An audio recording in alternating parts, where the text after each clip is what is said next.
ถึง 15:30 น.บุญใหญ่10 ปีมีครั้งเดียวท่านสามารถร่วมทำบุญและเป็นเจ้าภาพโรงทานผ่านบัญชีธนาคารกรุงไทยสาขาประตูชัยชื่อบัญชีที่พักสงฆ์ธรรมาภิวัตรเลขบัญชี536-075-5318ข่าวสารเพื่อการประชาสัมพันธ์ขอเชิญชวนศรัทธานักศีลนักบุญทั้งหลายผู้มีความเคารพนับถือพระครูวิสิทธิ์ศรีราภรณ์เจ้าคณะตำบลป่าแดดเจ้าวาดวัดวังสิงห์คำคณะสงฆ์คณะศิษยานุศิษย์คณะศรัทธาพร้อมใจกันจัดงานทำบุญอายุวัฒนมงคลครบรอบ59 ปีจัดงาน2 วันวันเสาร์ที่20 สิงหาคมและวันอาทิตย์ที่21 สิงหาคม 2565เป็นส่วนหนึ่งที่เราจะได้ไปร่วมทำบุญอายุวัฒนมงคลครบรอบ59 ปีพระครูวิจิตรศรีราภรณ์เจ้าคณะตำบลป่าแดดเจ้าวาดวัดวังสิงห์คำตำบลป่าแดดอำเภอเมืองเชียงใหม่จังหวัดเชียงใหม่ทั้ง2 วันโดยพร้อมเพรียงกัน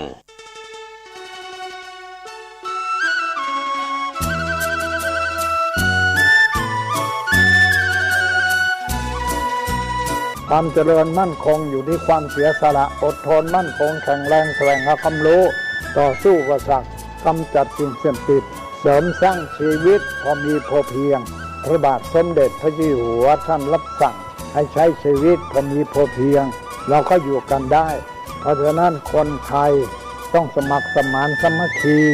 หันหน้าเข้าหากันปรึกษาหากันรักกันฉันพี่น้อง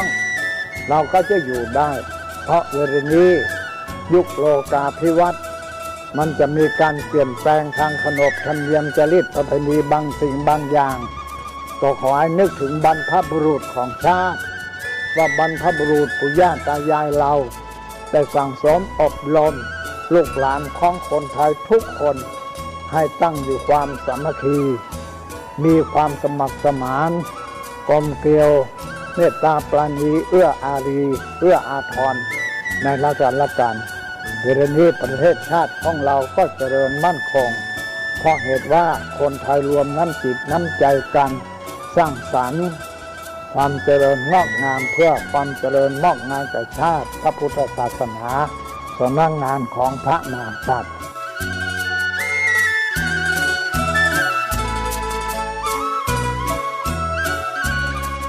ธรรมะข้อคิดจากพระเดชพระคุณท่านเจ้าคุณพระเทพวิสุทธิคุณ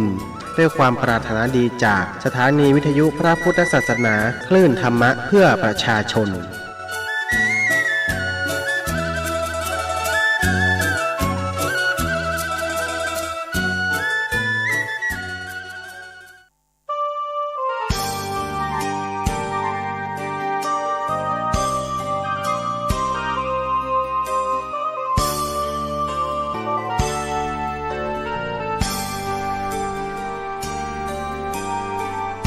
วันเข้าพรรษา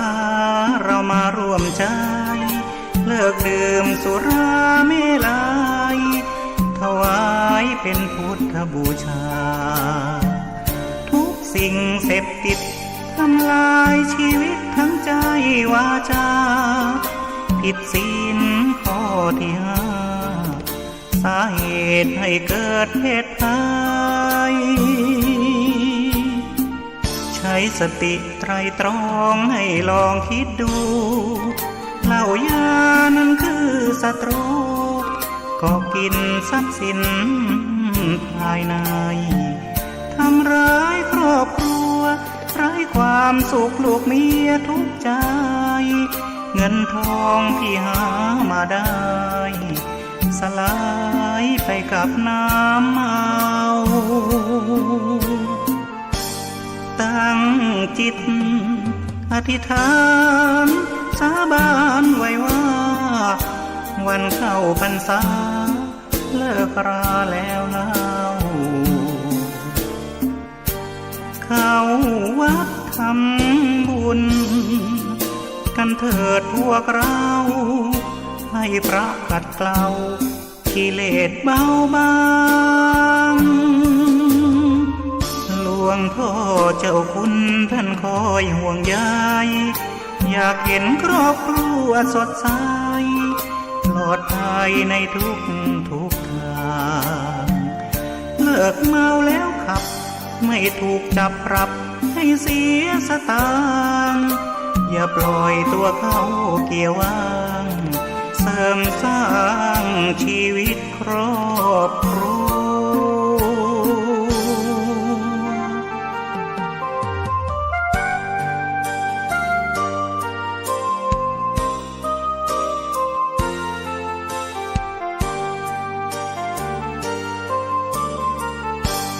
ตั้งจิตอธิษฐานสาบานไว้ว่าวันเข้าพรรษาเลิกราแล้วเล่า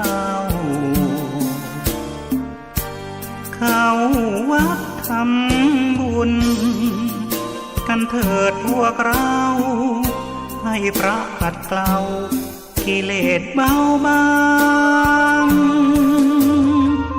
หลวงพ่อเจ้าคุณท่านคอยห่วงใย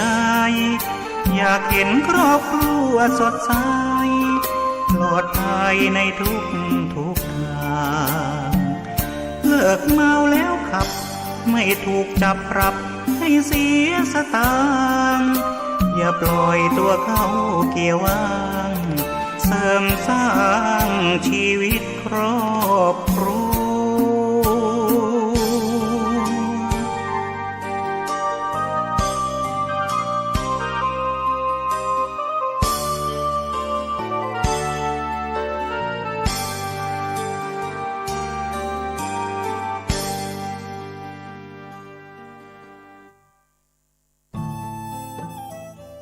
ท่านกำลังติดตามรับฟังสถานีวิทยุกระจายเสียงพระพุทธศาสนาแห่งชาติและสังคม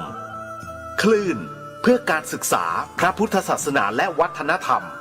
ระบบ FM 104.5 เมกะเฮิรตซ์รายการต่อไปเป็นรายการคดีโลกคดีธรรม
วันนี้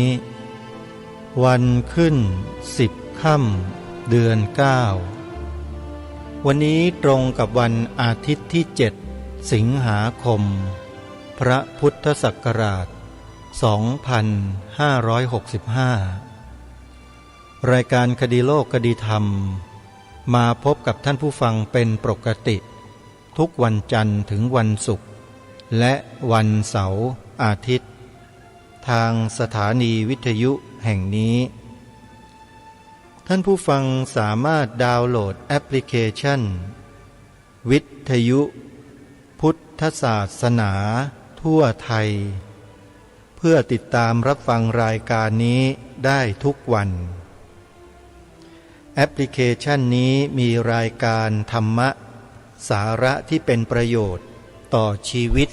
ของผู้ที่สนใจสดับรับฟังเป็นจำนวนมากเพราะได้รวบรวมสถานีวิทยุพระพุทธศาสนาแห่งชาติสถานีต่างๆในทุกทั่วภูมิภาคของประเทศไว้ด้วยกันท่านใดที่มีความสนใจจะสดับรับฟังสถานีวิทยุในภูมิภาคใดท่านก็สามารถเปิดรับฟังได้ทันทีตลอด24 ชั่วโมงนี่คือความสะดวกที่พระสงฆ์ครูบาอาจารย์ของเรา ได้สร้างขึ้นมาให้กับพุทธบริษัทของเราได้น้อมนำไปศึกษาและปฏิบัติตามโดยอิสระสะดวกง่ายเข้าถึงได้รวดเร็วจึงขอฝากสาธุชนทุกท่านได้ช่วยกันเผยแพร่แอปพลิเคชันนี้ได้บุญกันทุกคนแอปพลิเคชันที่ชื่อว่าวิทยุพุทธศาสนาทั่วไทยขอเรียนเชิญเจริญพรรับบุญกันให้เต็มที่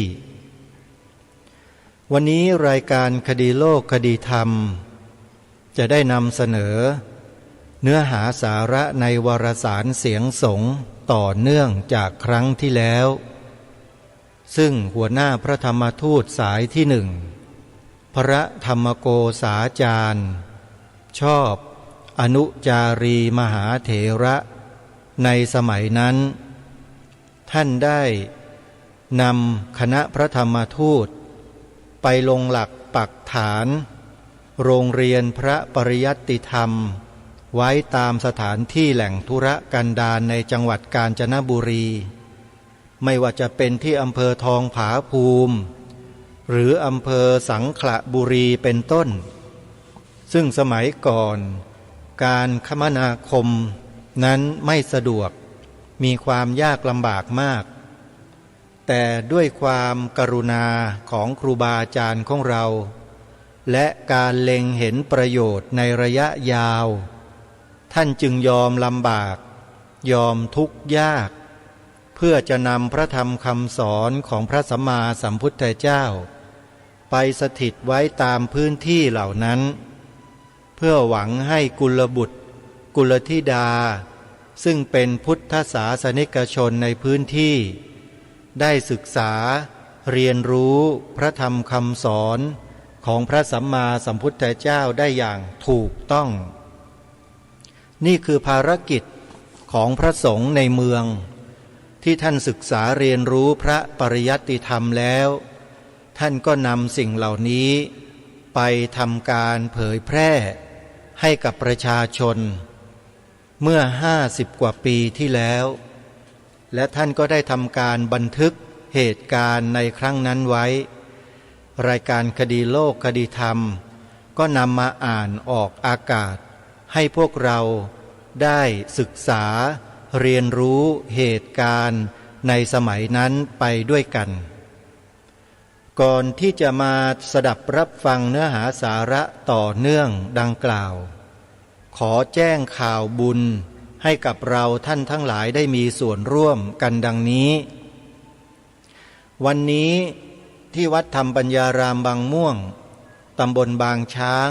อำเภอสามพรานจังหวัดนครปฐมจัดงานบุญทิ้งกระจาดที่วัดใครที่จะร่วมบุญก็ติดต่อไปที่วัดธรรมปัญญารามบางม่วงได้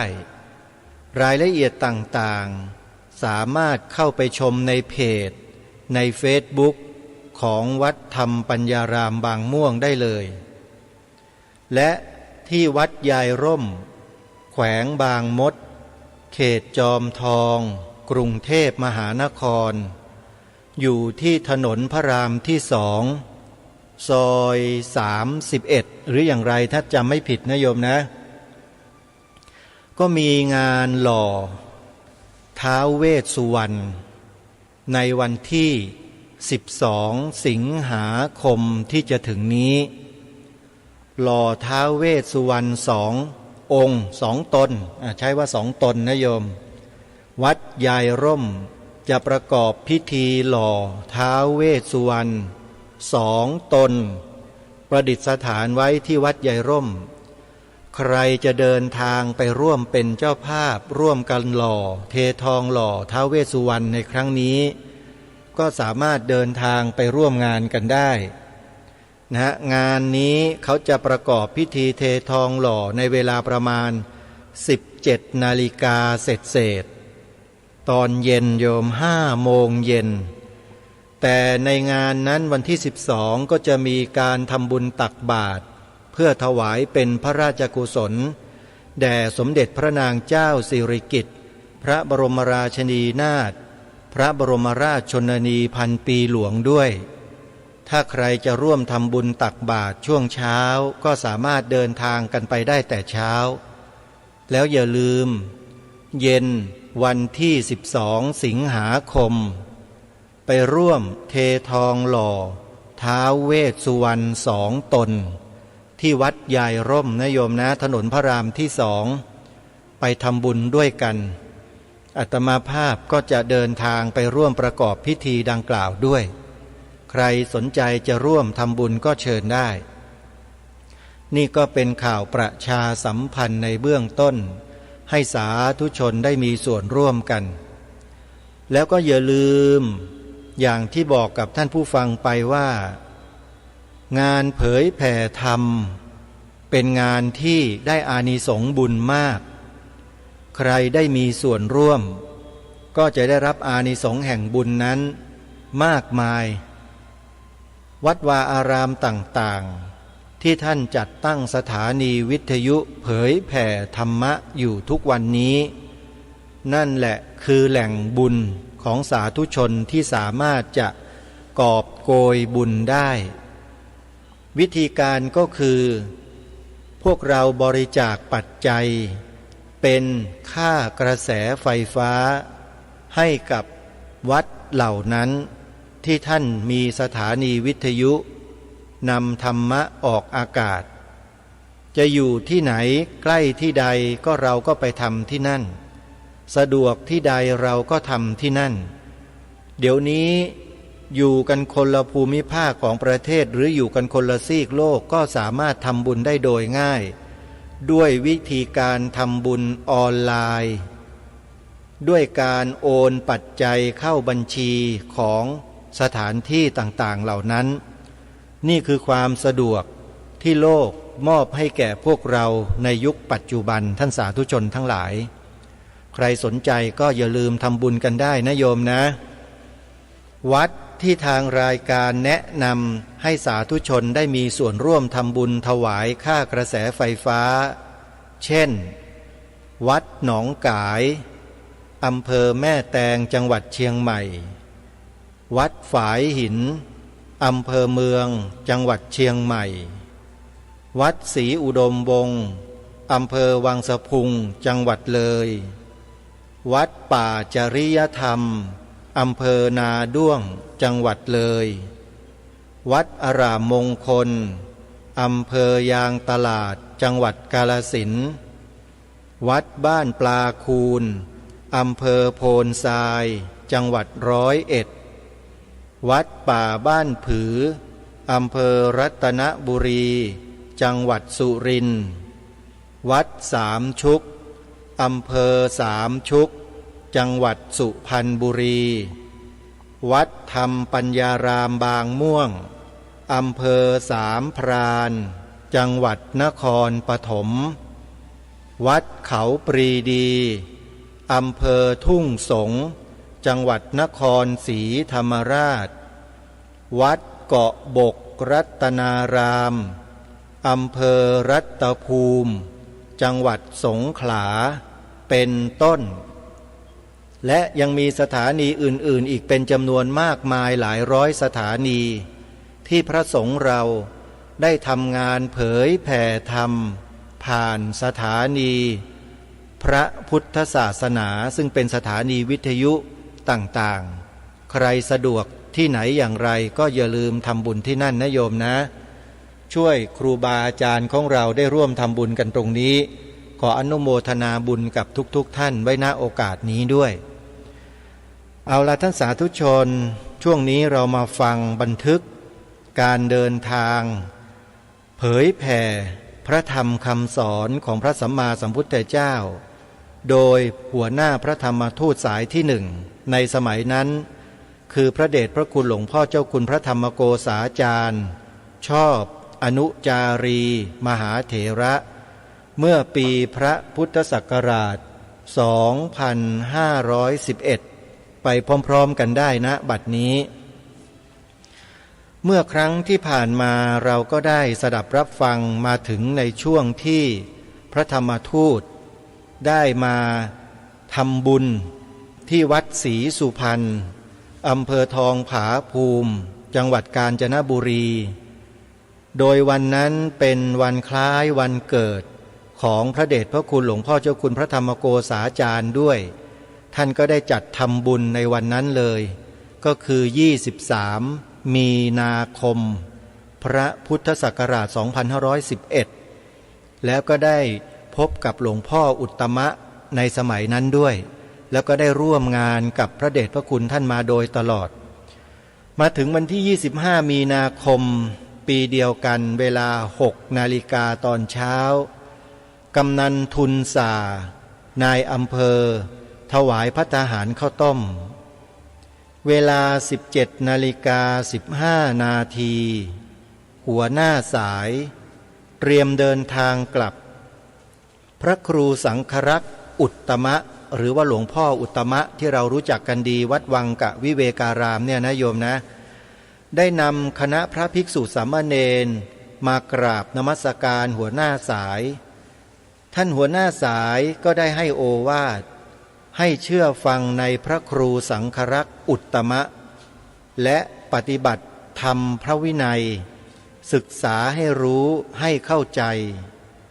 ต่อจากนั้นประชาชนที่นำอาหารมาถวายได้เข้าไปแสดงคารวะเสร็จแล้วได้ออกเดินทางท่านนายอำเภอได้ตามมาส่งพร้อมด้วยจ่าสิบตำรวจโสพลจารุบลศิลป์เวลา 11:10 นาทีหยุดพักฉันภัตตาหารเพลที่ปากน้ำปิล็อกเวลา 12:45 นาทีถึงอำเภอทองผาภูมิและได้พักที่วัดท่าขนุนซึ่งพระครูสายเจ้าอาวาสพร้อมด้วยทายกทายิกาคอยรอต้อนรับอยู่เวลา 19:30 นาทีพระธรรมโกษาจารย์ได้เป็นพระอุปชาให้บรรพชาสามเณร10 รูปอุปสมบทพระภิกษุ6 รูปแล้วพักแรมที่วัดท่าขนุนวัดนี้เป็นวัดที่สงบดีเจ้าอาวาสเคร่งครัดในระเบียบรักษาความสะอาดบริเวณได้ดีมากน่าสรรเสริญ26 มีนาคมพระพุทธศักราช 2511 ฉันข้าวต้มซึ่งทางวัดจัดถวายเสร็จแล้วพระครูสายได้นำพระภิกษุสามเณรเข้าแสดงคารวะพระเดชพระคุณพระธรรมโกษาจารย์ให้โอวาทแก่พระภิกษุสามเณรให้มันปฏิบัติศาสนธรรมโดยอยู่ในโอวาทของเจ้าอาวาสต่อจากนั้นพระมหานรงค์ได้ขอโอวาทหัวหน้าสายโดยบันทึกลงเทปเพื่อนำไปเปิดให้ชาวเหมืองปีล็อกฟังซึ่งได้ทราบว่าชาวเหมืองปีล็อกปรารถนาจะได้พบพระคณะธรรมทูตเคยปรารถนาถึงการไปเยี่ยมเยือนของคณะสงฆ์ในเขตอำเภอทองผาภูมิและสังขละบุรีพระมหานรงค์หัวหน้าคณะพร้อมด้วยพระครูสายพระปรัตพรหมมาพระสมุสมพิษพระอาจารย์สุคนพระมหาประเสริฐและสัมมเณรเรืองศักดิ์ได้กราบลาหัวหน้าคณะเดินทางไปเยือนชาวเหมืองปีล็อกต่อไปหัวหน้าสายได้อวยพรให้การเดินทางไปปลอดภัยได้สวัสดีทั่วกันเวลา 9:10 นาทีพระธรรมโกษาจารย์หัวหน้าสายพร้อมด้วยนายอำเภอและคณะได้เดินทางออกจากวัดท่าขนุนโดยเรือหางยาว เวลา10:40 นาทีเรือถึงน้ำตกไซโยกได้แวะขึ้นไปพักเพื่อรอเรือของคณะและฉันภัตตาหารเพลพร้อมกันเวลา12:20 นาทีเริ่มเดินทางต่อเวลา14:50 นาทีเรือเดินทางถึงสถานีวังโพท่านนายอำเภอได้ถวายเครื่องดื่มและของญาติโยมที่ฝากมาและท่านนายอำเภอได้เป็นธุระจัดต่อไปถวายพระธรรมทูตทั้งสิ้นเวลา16:30 นาทีถึงวัดชัยชุมพลชนะสงครามหัวหน้าสายได้พักแรม1 คืน27 มีนาคมพระพุทธศักราช 2551 ฉันภัตตาหารที่ท่านนายอำเภอจัดถวายแล้วเดินทางกลับอำเภอสังขละบุรีเป็นอำเภอที่ตั้งอยู่ในเขตติดต่อกับประเทศพม่าปีนี้นับว่ามีการพัฒนาเพิ่มขึ้นกว่าปีที่แล้วตัวอำเภอสร้างใหม่หมดตลอดทั้งบ้านพักของข้าราชการและสถานที่ต่างๆก็เป็นระเบียบเรียบร้อยดีในการเดินทางไปครั้งนี้ประกอบกับเจ้าประคุณสมเด็จพระวรรณรัตน์ได้เดินทางไปด้วยนับว่ามีประโยชน์มากที่สุดก็คือ 1. ประชาชนต่างอนุโมทนาสาธุในเมตตาธรรมของเจ้าประคุณสมเด็จและพระธรรมโกษาจารย์ที่ได้เดินทางไปเยี่ยมเยือนและทำพิธีต่างๆเป็นที่ชื่นชมยิ่งนัก 2. พิธีวางศิลาฤกษ์ก็นับว่าเป็นพิธีที่ทำให้ทุกคนสนใจมากเพราะยังไม่เคยมีมาก่อนเลย 3. การประกอบพิธีเจริญพระพุทธมนต์พุทธาภิเษกก็เป็นมูลให้ทุกคนสนใจและตั้งใจฟังมั่นคงในพระพุทธศาสนาได้ทั้งนำให้มาฟังโอวาทได้ 4. ทำให้เจ้าคณะจังหวัดเจ้าคณะอำเภอเจ้าคณะตำบลตลอดทั้งข้าราชการมีความสามัคคีกันอย่างแน่นแฟ้นเป็นเหตุให้ประชาชนมั่นใจในคณะสงฆ์ผู้ปกครองและข้าราชการผู้ปกครองว่าเป็นผู้สามารถที่จะได้อาราธนาพระมหาเถระมาให้ประชาชนสักการะได้ซึ่งไม่เคยมีมาแต่อดีต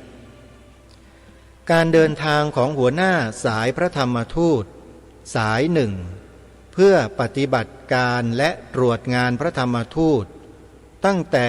วันที่20 มีนาคมพระพุทธศักราช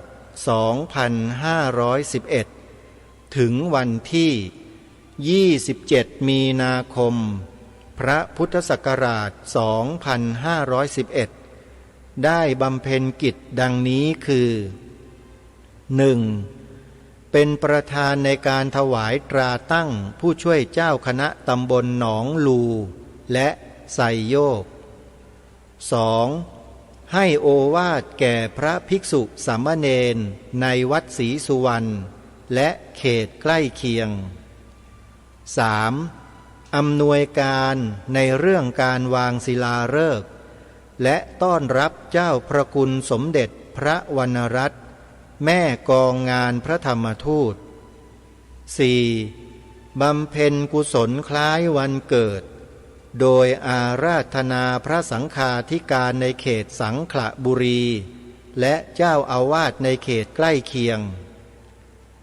5. ให้โอวาทแก่ข้าราชการอำเภอสังขละบุรี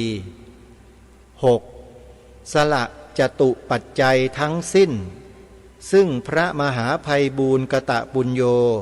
พร้อมด้วยคณะพระธรรมทูต ข้าราชการประชาชนร่วมถวายในวันเกิด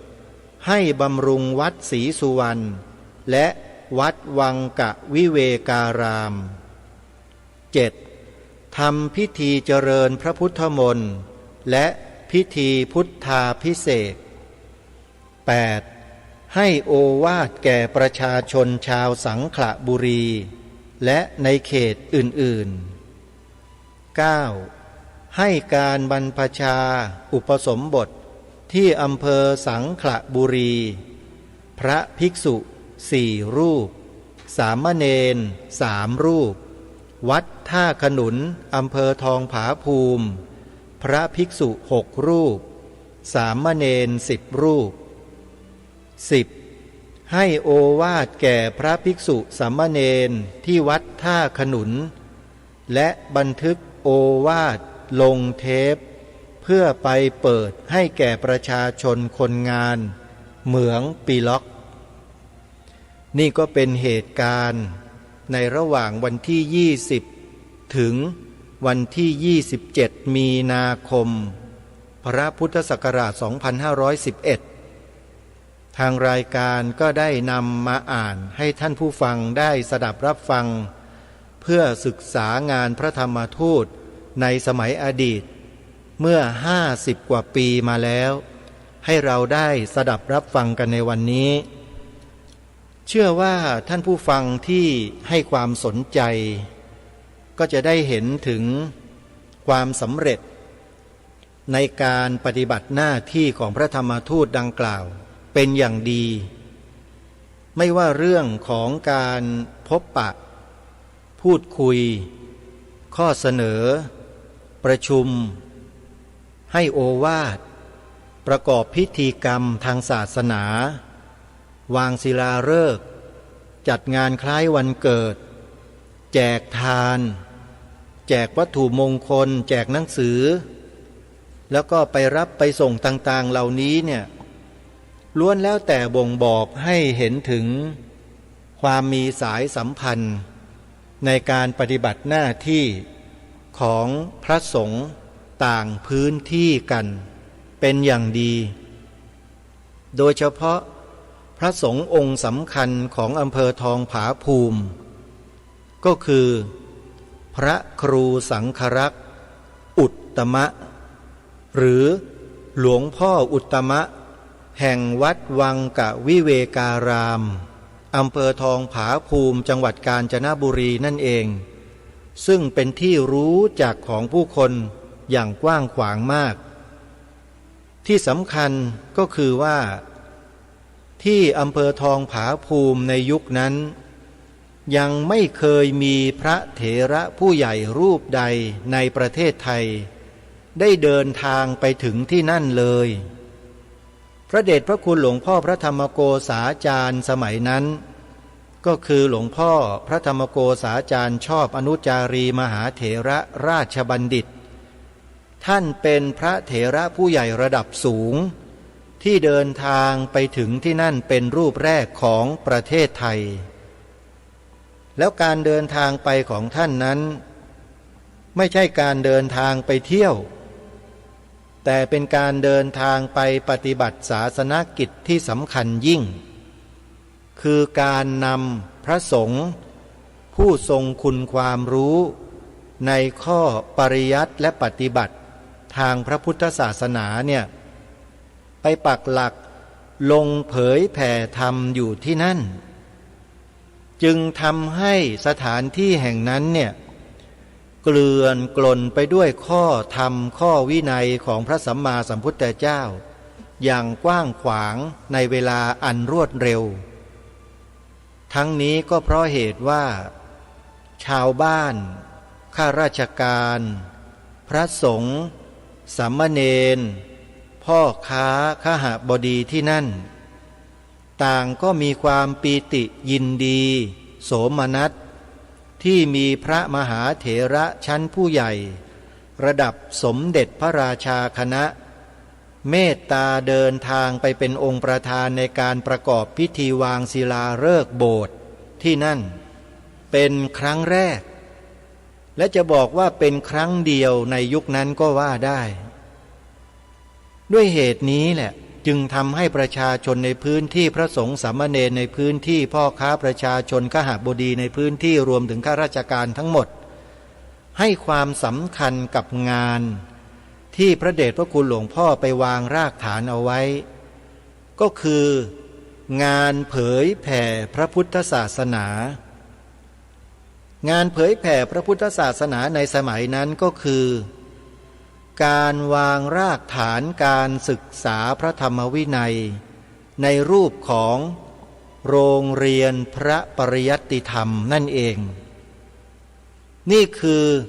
ต้นเหตุแห่งความเจริญของพระพุทธศาสนาในเมืองไทยที่พระมหาเถระผู้ใหญ่ในส่วนกลางท่านได้สร้างสรรค์ไว้ให้กับสังคมไทยของเราถึงแม้ว่า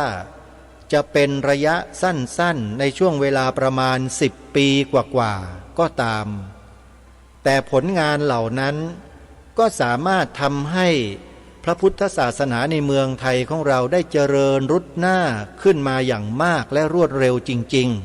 ๆเพราะโรงเรียนพระปริยัติธรรมนี้เป็นโรงเรียนที่เน้นให้พระสงฆ์สามเณรอุบาสกอุบาสิกาชาวพุทธของเรานั้นได้เกิดความรู้ความเข้าใจในหลักธรรมคำสอนของพระสัมมาสัมพุทธเจ้าได้อย่างถูกต้องอันนี้เป็นเรื่องที่มีความสำคัญมากความรู้ที่ถูกต้องเนี่ยสำคัญถ้าหากว่าประชาชนคนไทยของเราในหลายๆพื้นที่ของประเทศไม่ได้รับการศึกษาเรียนรู้พระธรรมวินัยตามแบบแผนที่คณะสงฆ์ท่านได้จัดวางไว้เป็นหลักป่านนี้ชาวพุทธในประเทศไทยของเราก็คงหันไปนับถือสิ่งอื่นกันเสียหมดแล้วศาสนาพุทธก็คงจะไม่ได้เจริญรุ่งเรืองและมีความเข้มแข็งมาถึงทุกวันนี้ได้เป็นแน่เพราะฉะนั้นทางรายการจึงปรารภอยู่เสมอว่าการน้อมรำลึกถึงบุญคุณของครูบาอาจารย์พระมหาเถระของเราในอดีตที่ท่านยอมสละความสะดวกสบายส่วนตัวของท่านเพื่อออกไปเยี่ยมเยือนไปทำหน้าที่ถึงถิ่นธุรกันดารของพระสงฆ์ของประชาชนเช่นนี้เนี่ยทำให้ประชาชนและพระสงฆ์ในพื้นที่เกิดความยินดีปรีดาและมีกำลังจิตกำลังใจในการสารต่องานพระศาสนาให้ยิ่งขึ้นไปจึงทำให้พระพุทธศาสนาของเราเจริญรุ่งเรืองมาจนถึงวันนี้ท่านสาธุชนทั้งหลายนี่คือเหตุหรือสาเหตุแห่งความเจริญรุ่งเรืองของพระบวรพุทธศาสนาของเราเพราะฉะนั้นการส่งเสริมงานเผยแผ่พระพุทธศาสนาไม่ว่าจะรูปแบบใดก็แล้วแต่ไม่ว่าจะเป็นเรื่องของการศึกษาเล่าเรียนของพระภิกษุสงฆ์สามเณรก็ดีการเผยแผ่ธรรมด้วยการจัดตั้งทำสถานีวิทยุสถานีโทรทัศน์โลกโซเชียลเน็ตเวิร์ก YouTube Facebook Instagram ไลน์ต่างๆก็ดีล้วนแล้วแต่มีประโยชน์ต่อพระบวรพุทธศาสนาและพุทธศาสนิกชนเราทั้งนั้นขอให้เราช่วยกันส่งเสริมสนับสนุนงานเผยแผ่ธรรมเหล่านี้เถอะได้บุญมหาศาลท่านสาธุชนทั้งหลายนี่คือตัวอย่างหนึ่งในอีกหลายๆตัวอย่างที่มีการปฏิบัติงานนำพระพุทธศาสนาไปลงหลักปักฐานไว้ตามภูมิภาคต่างๆของประเทศไทยของเราซึ่งมีอีกเป็นจำนวนมากหลายคณะที่คณะสงฆ์ส่วนกลางได้จัดแบ่งให้ออกไปปฏิบัติหน้าที่ตามภูมิภาคต่างๆของประเทศตั้งแต่เหนือจดใต้ตั้งแต่ตะวันออกยันตะวันตกทั่วภาคกลาง จนพระพุทธศาสนาของเราเจริญรุ่งเรืองถึงวันนี้ แล้วก็เป็นที่มาของฐานะที่ผู้นำชาวพุทธทั่วโลกยกให้ประเทศไทยของเราเป็นศูนย์กลางพระพุทธศาสนาแห่งโลกญาติโยมสาธุชนทั้งหลาย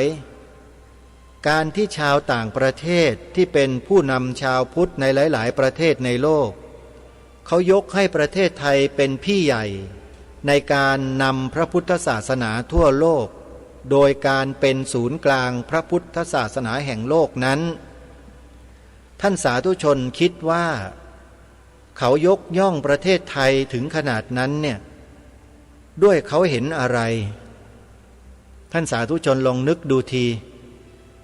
เขาเห็นอะไรในประเทศไทยเขาจึงยกให้ประเทศไทยเป็นผู้นำชาวพุทธทั่วโลกเขาเห็นความเจริญมั่นคงของพระพุทธศาสนาในประเทศไทยด้วยการศึกษาและปฏิบัติในทางพระพุทธศาสนานั่นเองโดยเฉพาะเรื่องของระบบการศึกษาพระพุทธศาสนาที่คณะสงฆ์ได้วางรากฐานเอาไว้อย่างเป็นระเบียบมีแบบแผนซึ่งไม่มีในประเทศไหนๆในโลกทำได้แม้แต่ประเทศพม่าเองก็ยังไม่ได้ทำให้เกิดความมั่นคงและมีระเบียบแบบแผนเช่นนี้เลยจริงประเทศพม่ามีความเก่งมีความชำนิชำนาญเฉพาะในเรื่องของการศึกษาค้นคว้าพระบาลีอัตถกถาฎีกาคันถีโยชนาศรัทธาวิเศษก็จริงอยู่แต่ระเบียบแบบแผนในการจัดรูปแบบการศึกษาของเขานั้นแตกต่างจากของประเทศไทยเราโดยสิ้นเชิงทางพม่านั้นน่ะเขาจัดระเบียบในการศึกษาเล่าเรียนกันเป็นวัดเป็นวาไปไม่ได้จัดทำเป็นระบบเหมือนอย่างคณะสงฆ์ในเมืองไทยของเราที่มีกฎหมายมีพระราชบัญญัติรองรับพูดง่ายๆก็คือว่าคณะสงฆ์ในเมืองไทยของเราเนี่ยแผ่นดินหรือว่าพระประมุขของแผ่นดินทรงมีพระบรมราชูปถัมภ์ตลอดกาลงานพระศาสนาไม่ว่าจะเป็นงานใดก็แล้วแต่ส่วนมากจะอยู่ในพระบรมราชานุเคราะห์ทั้งสิ้นการศึกษาพระปริยัติธรรมนั้นเป็นอันดับหนึ่งซึ่งอยู่ในพระบรมราชานุเคราะห์โดยตรงทำไมจึงกล่าวเช่นนั้นพระสงฆ์ที่เรียนจบพระบาลีได้มหาปรริญญาตั้งแต่3 ประโยคขึ้นไปเนี่ยจะได้รับพระราชทานพัดยศและใบตราตั้งเป็นมหาปรริญญาซึ่งเป็นพัดยศและตราตั้งพระราชทานขององค์พระมหากษัตริย์ทั้งหมดเลยโยมนี่ไงถึงบอกว่าประเทศอื่นไม่มีฮะไปดูได้ศรีลังกาพม่ากัมพูชาประเทศลาวเวียดนามเกาหลีประเทศจีนภูฏานประเทศไหนก็ไม่มีฮะมีแต่ประเทศไทยเท่านั้นที่มีการจัดให้เป็นระบบระเบียบแบบแผนที่งดงามมากการเข้ารับพระราชทานพัดยศการเข้ารับพระราชทานอะไรต่างๆก็แล้วแต่ล้วนแล้วแต่มีระเบียบ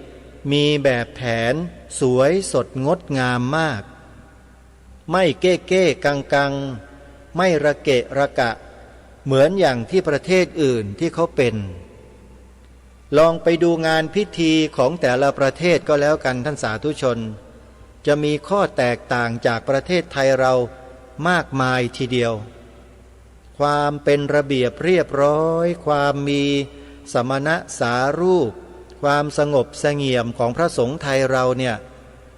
ดีกว่าหลายๆประเทศในโลกนี่คือความจริงนะท่าน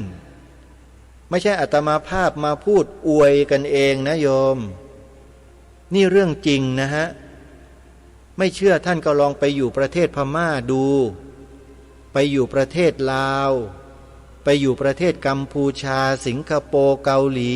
พม่าเวียดนามประเทศไหนก็แล้วแต่ที่กล่าวเนี่ยลองไปอยู่ดูสิโยมจะเห็นข้อวัดปฏิบัติของพระหรือนักบวชในประเทศนั้นๆจะมีความแตกต่างจากประเทศไทยเราอย่างมากเลยนี่คือสิ่งที่ผู้นำชาวพุทธทั่วโลกเขามองเห็น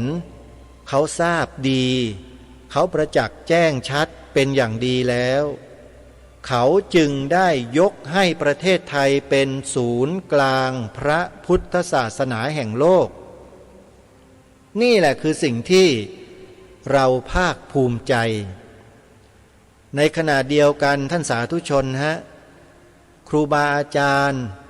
สายกรรมฐานทั้งหลายที่แตกออกมาเป็นสายนั้นสายนี้สายโน้นต่างๆเนี่ยท่านก็รักษารูปแบบข้อปฏิบัติของแต่ละสายของท่านเอาไว้เพื่อให้ศิษยานุศิษย์นั้นได้ใช้วิธีการที่ครูบาอาจารย์ท่านค้นพบเนี่ยเข้าถึงหลักธรรมคำสอนในพระพุทธศาสนาที่เป็นแก่นแท้ได้เหมือนกันหมดเลยถึงแม้ว่าจะมีข้อปลีกย่อยเล็กๆน้อยๆซึ่งเป็นสาระที่ไม่สำคัญมากนักอย่างเช่น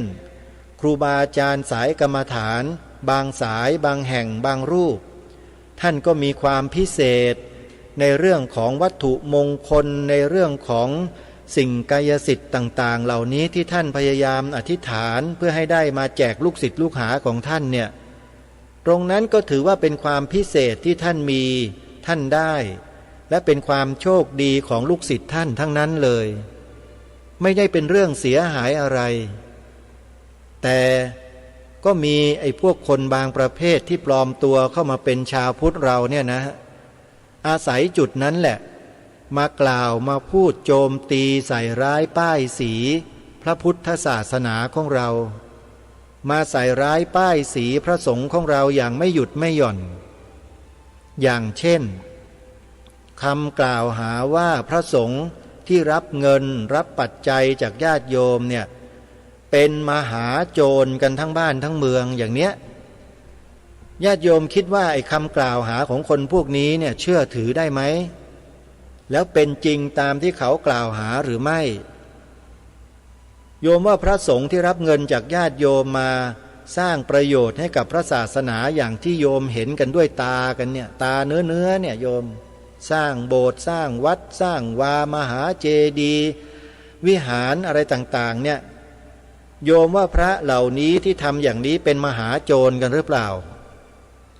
แล้วคนที่กล่าวหาพระอยู่ทุกวันนั่นน่ะคนแก่ๆเป็นผู้หญิงหน้าตาย่นนั่นน่ะโยมว่าคนพวกนี้เชื่อถือได้ไหมใครอยากจะรู้จักว่าคนคนนี้เป็นใครนะโยมนะให้เข้าไปดูใน YouTube โยมต้องดูนะไม่ดูก็เคลือบแคลงสงสัยอยู่นั่นแหละว่าพระครูประหลัดนรงฤทธิ์พูดอะไรพูดถึงใครถ้าอยากจะรู้ไปดูคลิปนะคลิปที่มีชื่อว่าทูตเทวทัตทุจินพิมพ์แค่นี้แหละก็เจอเลยผู้ที่พูดบรรยายเทปชุดนี้หรือว่าคลิปนี้ก็คือพระมหาอุเทนปัญญาปริทัตนี่ก็เป็นพระภิกษุสงฆ์อีกรูปหนึ่งที่อาตมาภาพนับถือท่านในฐานะที่เป็นพระรุ่นน้องเป็นอาวุโสกว่าอาตมาเป็นพันเตโยมพันเตกว่าท่านคือในทางธรรมเนี่ยโยมบางทีเข้าใจผิดภาษาไทยเรานี่มันเพี้ยนเยอะนะฮะคำว่าอาวุโสภาษาไทยเนี่ยคือผู้ที่มีอายุมากกว่าแต่คำว่าอาวุโสในภาษาบาลีหรือทางพระสงฆ์เราเนี่ย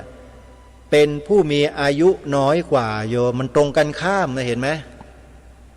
พระสงฆ์ที่มีอายุมากกว่าทางภาษาทางธรรมเขาเรียกว่าพันเตโยมจำไว้นะอันนี้เป็นความรู้อีกอันหนึ่งอย่าไปเข้าใจผิดนะโยมนะพระสงฆ์ ที่เขาเรียกพระสงฆ์อีกรูปหนึ่งที่เป็นครูบาอาจารย์เนี่ยเขาเรียกพันเตโยมพันเตแปลว่าผู้เจริญอาวุโสแปลว่าผู้น้อยจำไว้นะโยมนะหลายๆท่านไม่ทราบบอกให้ทราบกันไว้นะเพราะฉะนั้นพระสงฆ์ที่ท่านเป็นพันเตเป็นผู้เจริญหรือผู้อาวุโสก็แล้วแต่ที่ท่านมีความสามารถพิเศษไม่ว่าจะเรื่องใดก็แล้วแต่ญาติโยมตามที่ญาติโยมรู้กันนั่นแหละโยมอย่าไปต่อว่าครูบาอาจารย์ท่านนะโยมนะศาสตร์เหล่านี้มีจริงแล้วมีแล้วเนี่ยใครก็ตามที่ใช้ศาสตร์เหล่านี้ไปทำมาหากินนำผลประโยชน์เข้าตัวเนี่ยไม่ว่าจะเป็นพระเป็นโยมวิบัติหมดทุกคนเลยแต่ถ้าพระหรือโยมก็ตามที่เรียนรู้สรรพวิชาเหล่านี้แล้วนำวิชาเหล่านี้มาสร้างประโยชน์ให้แก่พระศาสนาโดยไม่เห็นแก่ตัวนะโยมนะจะมีแต่ความเจริญรุ่งเรืองทั้งตัวอาจารย์เองทั้งลูกศิษย์ลูกหาเจริญหมดเลยโยมทำไมจึงกล้าพูดเช่นนั้นฮะเพราะอานุภาพแห่งอะไรศีลสมาธิปัญญาครูบาอาจารย์ก็ดีบาศกบาสิกาที่มีศีลสมาธิปัญญาเหล่านี้เนี่ยจิตใจท่านจะไม่ขวักไขว่มุ่งมั่นหรือมัวเมาอยู่กับลาภสักการะใดๆทั้งสิ้นแต่ท่านมุ่งจะกระทำเพื่อให้แล้วก็ให้แก่สังคมให้แก่ประเทศชาติให้แก่พระพุทธศาสนาให้แก่ประชาชนโดยไม่หวังสิ่งตอบแทนใดๆทั้งสิ้นเพราะท่านตั้งจิตอธิษฐานบำเพ็ญบารมีญาติโยมลองเลือกลองเฟ้นลองศึกษาเรียนรู้ลองดูครูบาอาจารย์ของเรานะรูปไหนที่เป็นเช่นนั้นบ้างโยมดูนะแล้วโยมก็ช่วยกันส่งเสริมสนับสนุนครูบาอาจารย์ของเราให้ท่านมีบุญญาธิการมีบารมีเพิ่มพูนยิ่งขึ้นอย่าไปทำลายครูบาอาจารย์ของเรานะโยมนะยังไงก็ช่วยกันปกป้องรักษาช่วยกันส่งเสริมครูบาอาจารย์ของเรากันทุกท่านทุกคนสรุปวันนี้ก็คืองานพระธรรมทูตสายที่หนึ่งในปีพระพุทธศักราช 2511 ก็จบสิ้นลงแต่เพียงเท่านี้นะโยมนะเนื้อหาบทความต่อไปในวันข้างหน้านั้นก็จะเป็นผลงานการปฏิบัติงานพระธรรมทูตสายที่หนึ่งในปีพระพุทธศักราช 2512 เดี๋ยวเรามาดูกันว่าในปีพระพุทธศักราช 2512 นั้นพระเดชพระคุณหลวงพ่อได้นำคณะพระธรรมทูตไปลงหลักปักฐานพระธรรมวินัยของพระสัมมาสัมพุทธเจ้าในรูปของโรงเรียนพระปริยัติธรรมไว้ในที่จังหวัดใดบ้างสำหรับวันนี้เวลาของรายการหมดลงแล้วอาตมาภาพต้องขอสมมุติยุติรายการไว้แต่เพียงเท่านี้ไว้พบกันใหม่ในวันต่อไปขอความสุขความสวัสดีในธรรมแห่งองค์สมเด็จพระบรมศาสดาสัมมาสัมพุทธเจ้าจงปรากฏเกิดมีขึ้นในจิตใจของท่านผู้ฟังทุกท่านทุกคนเทินขอเจริญพร กล้าคิดก็ต้อง